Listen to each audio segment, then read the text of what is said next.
Hello guys, എല്ലാവർക്കും ഇന്നത്തെ വീഡിയോയിലേക്ക് സ്വാഗതം. ഇന്നിവൾ നമ്മൾ ഡിസ്കസ് ചെയ്യാൻ പോകുന്നത് ഗർഭിണികൾ കിടക്കുമ്പോൾ ശ്രദ്ധിക്കേണ്ട കാര്യങ്ങളാണ്. അതായത് ഗർഭകാലത്ത് ഒരു ഗർഭിണി കിടക്കുമ്പോൾ അത് ഏത് പൊസിഷനിൽ കിടക്കണം, എങ്ങനെ കിടക്കണം, എത്ര നേരം കിടക്കണം, അങ്ങനെ കുറേ ഡൗട്ടുകൾ നമ്മൾ കാണാറുണ്ട്. അപ്പോൾ നമുക്ക് ആ ഡൗട്ടുകളെല്ലാം ഇതിലൊന്ന് പറഞ്ഞു പോകാം. അപ്പോൾ നിങ്ങൾ എങ്ങനെയാണ് കിടക്കുന്നതെന്നത് കമൻറ്റ് ചെയ്തോളൂ. അതുപോലെ തന്നെ നിങ്ങൾക്ക് അതുകൊണ്ട് എന്തെങ്കിലും ബുദ്ധിമുട്ടുകളോ കാര്യങ്ങളോ ഉണ്ടോ എന്ന് അറിയണമെങ്കിൽ നിങ്ങൾ വീഡിയോ സ്കിപ്പ് ചെയ്യാതെ കാണുക. കാരണം ഞാൻ ഓരോന്നായിട്ടാണ് പറയണത്. അപ്പോൾ എനിക്കതിൽ നിങ്ങളുടെ ഏതാണ് നിങ്ങൾക്ക് മനസ്സിലാവണമെങ്കിൽ നിങ്ങൾ വീഡിയോ സ്കിപ്പ് ചെയ്യാതെ കാണുക. അതുപോലെ തന്നെ ആദ്യമായിട്ടാണ് നമ്മുടെ ചാനൽ കാണുന്നതെങ്കിൽ ചാനൽ സബ്സ്ക്രൈബ് ചെയ്യുക. വീഡിയോ ഇഷ്ടപ്പെട്ടിട്ടുണ്ടെങ്കിൽ വീഡിയോ ലൈക്ക് ചെയ്യുക. സംശയങ്ങൾ കമൻറ്റുകളായിട്ട് ചോദിച്ചാൽ മതി. അപ്പം നമുക്ക് നേരെ വീഡിയോയിലേക്ക് സ്റ്റാർട്ട് ചെയ്യാം. നമ്മൾ ഈ പ്രഗ്നൻസിയുടെ സ്റ്റാർട്ടിങ്, അതായത് ആരംഭം തൊട്ടിട്ട് ആദ്യത്തെ ദിവസം തൊട്ടിട്ട് ഡെലിവറി ഡേറ്റ് വരെ ഗർഭിണികൾ എങ്ങനെയാണ് കിടക്കേണ്ടത് എന്ന് നമ്മൾ പലരും കേട്ട്, അതായത് നമ്മളിപ്പോൾ പല വീഡിയോസ് ചെയ്യുമ്പോഴും അവർ ചോദിക്കുന്ന ഒരു സംശയമാണ് ഇതിനെപ്പറ്റി. സോ അതുകൊണ്ടാണ് ഞാൻ ഓർത്തത് എന്നാൽ ഇത് തന്നെ നമുക്കൊരു വീഡിയോ ആക്കി ചെയ്യാറുണ്ട്. എന്തുകൊണ്ടെന്നാൽ നമ്മൾ ആദ്യത്തെ 3 മാസം ഗർഭകാലത്ത് അമ്മ എങ്ങനെ കിടന്നാലും അത് കുഞ്ഞിന് പ്രോബ്ലമായി മാറത്തില്ല, അല്ലെങ്കിൽ അമ്മയുടെ ബോഡിക്ക് അതൊരു പ്രോബ്ലം ആവത്തില്ല. അതെന്നാന്ന് വെച്ചിട്ടുണ്ടെങ്കിൽ ആ 3 മാസം അവർക്ക് വയറും കാര്യങ്ങളൊക്കെ ആയി വരുന്നതേ ഉള്ളൂ. രക്തക്കുഴലിനും ബോഡിക്കും പ്രഷറോ കാര്യങ്ങളോ ഒന്നും വരുന്നില്ല. സോ അങ്ങനെ കിടക്കുന്നത് കൊണ്ട് നമുക്ക് യാതൊരുവിധ പ്രോബ്ലംസും ഉണ്ടാവുന്നില്ല.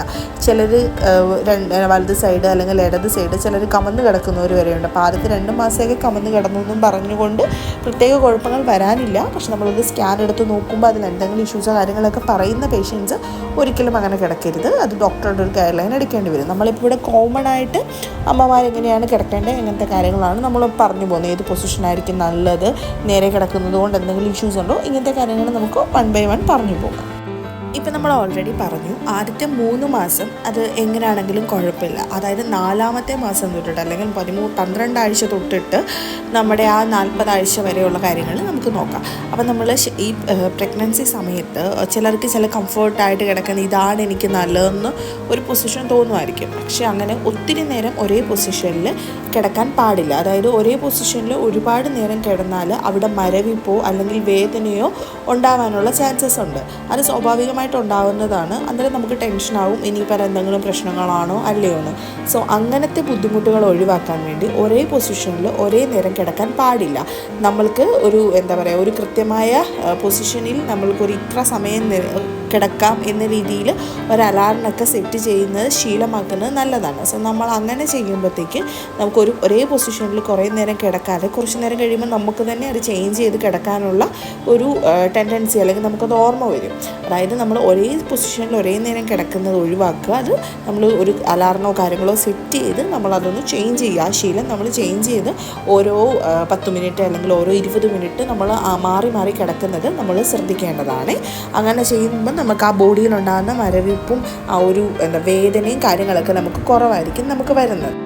അതുപോലെ ഈ ഗർഭകാലത്ത് നമ്മൾ കിടക്കുമ്പം എങ്ങനെ കിടന്നാലും നമ്മൾ തലവണ്ണ യൂസ് ചെയ്യണം. അതായത് നമ്മൾ കിടക്കുമ്പം നമ്മുടെ തല ഇച്ചിരി ഉയർത്തി വെച്ച് കിടക്കണം. അല്ലെങ്കിൽ നമ്മൾക്ക് ഗർഭകാലത്ത് നെഞ്ചിരിപ്പിനുള്ള സാധ്യത വളരെ കൂടുതലാണ്. നമുക്ക് നെഞ്ചിലൊരു എരിച്ചിൽ കയറുന്നത് പോലെയൊക്കെ ഒരു ഭയങ്കരമായിട്ടൊരു വേദന വരുന്നതിനുള്ള കാരണം നമ്മൾ കിടക്കുമ്പോൾ തലവണ്ണ വയ്ക്കാതെ അല്ലെങ്കിൽ തല ഉയർത്തി വയ്ക്കാതെ കിടക്കുന്നത് കൊണ്ടാണ് അങ്ങനത്തെ ഇഷ്യൂസ് വരുന്നത്. സോ അതും നമ്മൾ നന്നായിട്ട് കെയർ ചെയ്യേണ്ട ഒരു കാര്യമാണ്. പിന്നെ നമ്മൾ ഈ ഗർഭിണികളിൽ അവർക്ക് പലപ്പോഴും സുഖമായി ഉറങ്ങാൻ പറ്റാറില്ല. അവർക്ക് ഉറക്കത്തെ ഭയങ്കരമായിട്ട് ഗർഭകാലം ബാധിക്കും.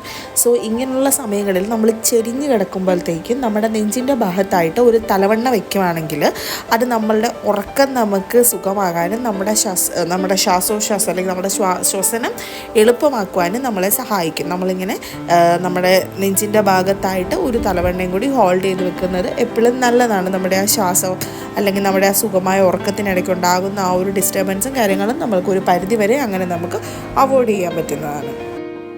ഗർഭകാലത്ത് നമുക്ക് വയറും കാര്യങ്ങളെല്ലാം ഉള്ളപ്പം നമ്മളിങ്ങനെ കിടക്കുമ്പോഴത്തേക്കും നമുക്ക് ഒരേ പൊസിഷനിൽ തലവണ്ണ എല്ലാം കൂടി വെച്ചിട്ട് കിടക്കാൻ ബുദ്ധിമുട്ട് വരുന്നൊരു പൊസിഷൻ അല്ലെങ്കിൽ ഒരു പറ്റായിക നമ്മൾ കണ്ടുവരുന്നുണ്ട്. ഇങ്ങനെയുള്ളവർ, അതായത് വയറിനൊക്കെ വേദന അനുഭവപ്പെടുകയാണ്, നമുക്ക് കാലിന് വേദന അനുഭവപ്പെടുകയാണ്, ഇങ്ങനെയുള്ള കേസസിൽ നമുക്ക് തലയെണ്ണ വയറിനും കാൽമുട്ടിലിനിടയിലും വയ്ക്കാം. ഈ 2 ഭാഗത്ത് നമ്മൾ വയറിൻ്റെ അവിടെയും കാൽമുട്ടിൻ്റെ അവിടെയും തലവണ്ണ വയ്ക്കുമ്പോഴത്തേക്കും നമുക്കൊരു പൊസിഷൻ, അതായത് നമ്മൾ കിടക്കുന്ന പൊസിഷൻ നമുക്ക് കുറച്ച് സ്ട്രോങ് ആകുന്നത് പോലെ ഫീൽ ചെയ്യും. നമ്മൾ പുറകേക്ക് മറിഞ്ഞു പോകാനുള്ള ചാൻസസ് ഒക്കെ അവിടെ കുറവായിരിക്കും വരുന്നത്. പിന്നെ നമ്മൾ ഒത്തിരി നേരം ഒരു സൈഡ് ചെരിഞ്ഞ് കിടക്കരുത് നമ്മൾ പറഞ്ഞു. നമ്മൾ എപ്പോഴും കിടക്കുമ്പോൾ ഇടത് സൈഡ് ചേർന്ന് കിടക്കുന്നതായിരിക്കും എപ്പോഴും നമ്മുടെ ബേബിക്ക് നല്ലത് വലത് സൈഡിനെ കമ്പയർ ചെയ്യുമ്പോഴത്തേക്കും.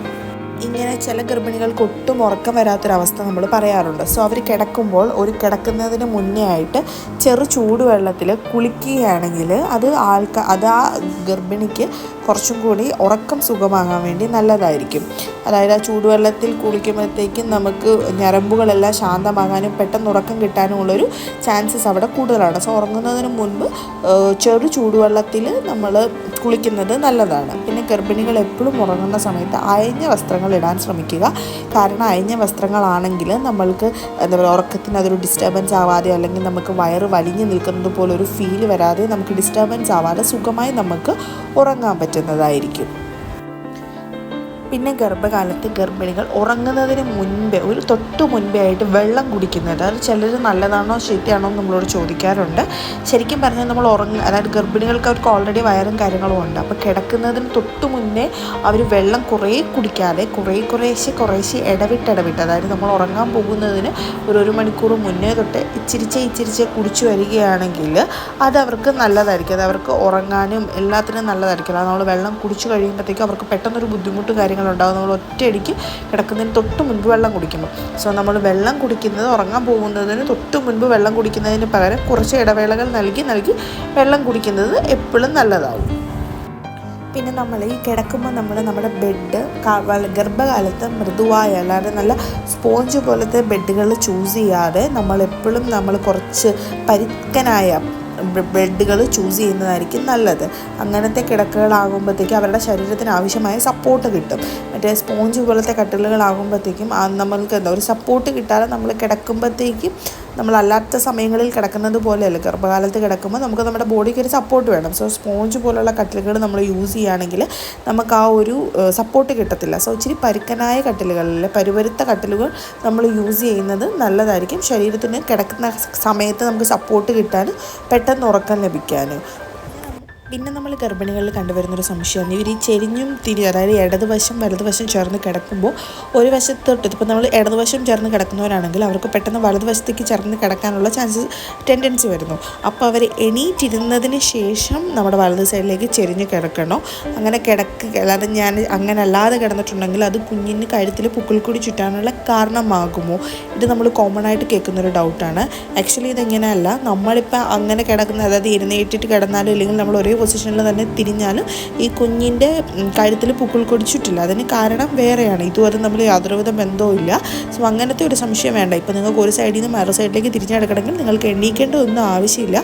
നിങ്ങൾ ഏത് പൊസിഷനിലാണോ കിടക്കുന്നത് ആ പൊസിഷനിൽ നിങ്ങളൊന്ന് ചെരിഞ്ഞ് കിടക്കുന്നിടത്തുനിന്ന് ഒന്ന് കമന്നിട്ട് അല്ലെങ്കിൽ ഒരു സൈഡിലേക്ക് മാറിയിട്ട് നമുക്ക് എഴുന്നേക്കാതെ നമുക്ക് എങ്ങനെ കംഫർട്ടബിൾ ആയിട്ട് മാറാൻ പറ്റുമോ അങ്ങനെ നിങ്ങൾ മലന്നിട്ടാണെങ്കിൽ നിങ്ങൾക്ക് ഇപ്പുറത്തെ സൈഡിലോട്ട് കിടക്കുന്നത് കൊണ്ട് യാതൊരുവിധ പ്രോബ്ലംസും നമ്മൾക്ക് പ്രഗ്നൻസി കാലത്ത് വരത്തില്ല. അപ്പോൾ നമുക്ക് പ്രഗ്നൻസിയിൽ ഇപ്പോൾ അമ്മ എങ്ങനെ കിടന്നാലും അമ്മ ശാന്തതയോടെ കിടന്നുറങ്ങാൻ ശ്രമിക്കുക. ഗർഭകാലത്ത് അമ്മയ്ക്കും കുഞ്ഞിനും ഉറക്കം വളരെ അത്യാവശ്യമാണ്.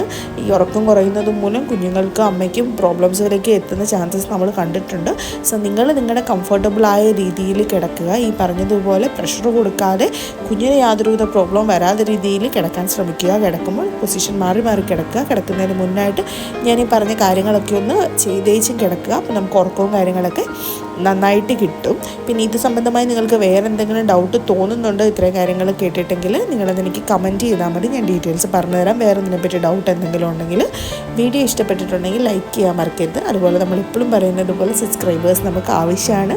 നമ്മൾ തുടക്കമാണ്. സോ ചാനൽ ഇഷ്ടപ്പെട്ടിട്ടുണ്ടെങ്കിൽ അല്ലെങ്കിൽ എൻ്റെ വീഡിയോ ഇഷ്ടപ്പെട്ടിട്ടുണ്ടെങ്കിൽ സബ്സ്ക്രൈബ് ചെയ്യാതെ ആരും പോകരുത്. അപ്പോൾ നമുക്ക് വേറൊരു വീഡിയോ ആയിട്ട് വീണ്ടും കാണാം. Thank you so much.